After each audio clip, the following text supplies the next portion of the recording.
Every year on March 17th in Uganda, Ugandan Christians have been reminded of the Kanungu cult tragedy where close to 1,000 lives were lost, well, in different ways, but majorly through a mass fire that saw over 500 people die. And every time this subject comes up about people who died in the name of faith and religion, Ugandan Christians are left wondering, why do people join such a group?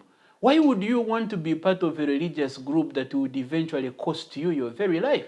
I have heard some people remark and say, such people must be fools. You mean they could not tell that this group was a wrong one? I have heard even some people say that maybe some people were under the spell of witchcraft, because how does a logical thinking person, and especially a Christian who claims to read the Bible, end up in a false religious group that ultimately kills him? There is no doubt whatsoever that this subject is a very sensitive yet very important one. Why do people join cultic groups? How is it that some people, sometimes even intelligent and educated, are misled or end up joining a cultic group that may harm them psychologically, spiritually, and sometimes eternally? There are a number of reasons why people end up in false religious groups. In fact, one noted sociologist named Michael Langon has identified two interacting forces that are behind the lure of joining cultic groups. Number one, he says that people may join a cultic group because of the tactics that a cultic group is using to recruit, to convert, and to hold members captive. Maybe a group has some communication strategy that is using that inspires and motivates people to want to be part of their vision. Maybe this is a group that uses money. You come to poor people, you give them some money, you give some scholarships to their children. They are likely to be encouraged to join this group because they are having financial benefits. So every cultic group has tactics and strategies that they may use to hold the interest of their potential followers and sometimes to keep them once they have joined. But number two, Michael says that personal vulnerability may be one of the reasons as why people may join. That cultic groups will often target potential recruits as people who may be having personal vulnerabilities. Maybe they are going through some emotional stress of some kind. Maybe they've lost a loved one and members of this group come and encourage them and they walk with them through the grieving process. One can understand why you would want to follow such people to their church if they have loved you, showed you care and compassion, especially if they have done things that your own church has not been able to do for you. So the tactics that the cultic group uses, but also the personal vulnerability of the potential recruit. Another noted theologian and sociologist called Harold Basso has noted that there are four basic motives why people may join a cultic group. And these motives might be intellectual, might be emotional, might be social, or might be spiritual. That from time to time you have people who have a longing for rational answers to basic questions. Maybe you belong to a certain church where you have asked questions from your pastor and your pastor has not given you satisfying answers. Maybe he doesn't know, or he has intimidated you by telling you to stop asking such questions or to believe them by faith. So people who have that craving for intelligent conversation and dialogue might be lured into a cult that claims to have answers to their questions. But you might have people who have a longing for love, a longing for identity, who are undergoing some emotional breakdown, and out of that desire to be loved and accepted, they might end up in a group that seeks to love them, to accept them, to protect them.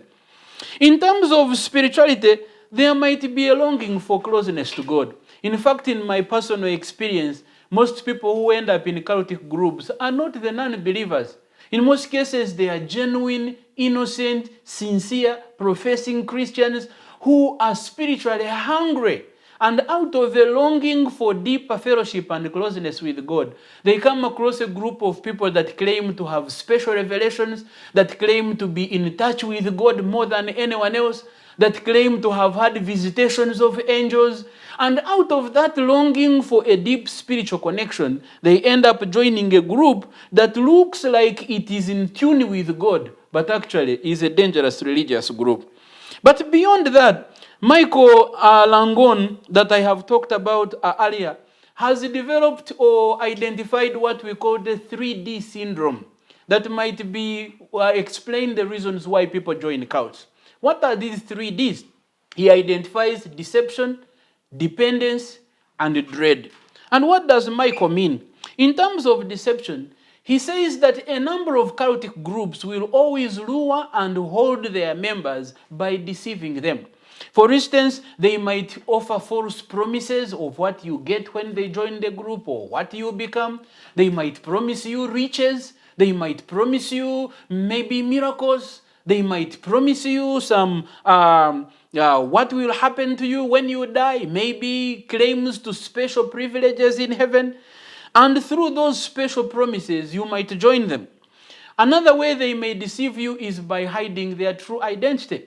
That most cultic groups, when they come to you, they will not tell you the bad and the ugly things in their wardrobe. They will instead promote their group very well in a very positive way that when you listen to them, you begin to wonder, why did I take so long before knowing that such a group existed? So by hiding their true identity, giving you false promises, suppressing information about them, you may come in thinking they are a good group when actually they are a very dangerous religious group. But number two is what we call dependence. That they will usually break down your individuality, make you to be part of a group where you lose yourself and begin to think in terms of what the group says or what the group holds to be true. They may alienate you from your family members, from your loved ones, and make you to feel part of a new family that seems to love you more than your family members have ever loved you. And eventually, you realize that you almost cannot live or cannot identify your Christian faith apart from them. But number three, they use what we call dread or fear. That in most of these cultic groups, there is a fear of spiritual damnation if you should ever leave the group. Or maybe they will tell you some of the curses or some of the calamities that will befall you if you leave their group, especially if you had already been introduced to the secrets within the group. So you find that people are in a dangerous religious group. They may even know that there are some danger signals about it, but the fear of what will happen to them should they leave grips them so tightly that they cannot imagine walking away from such a group.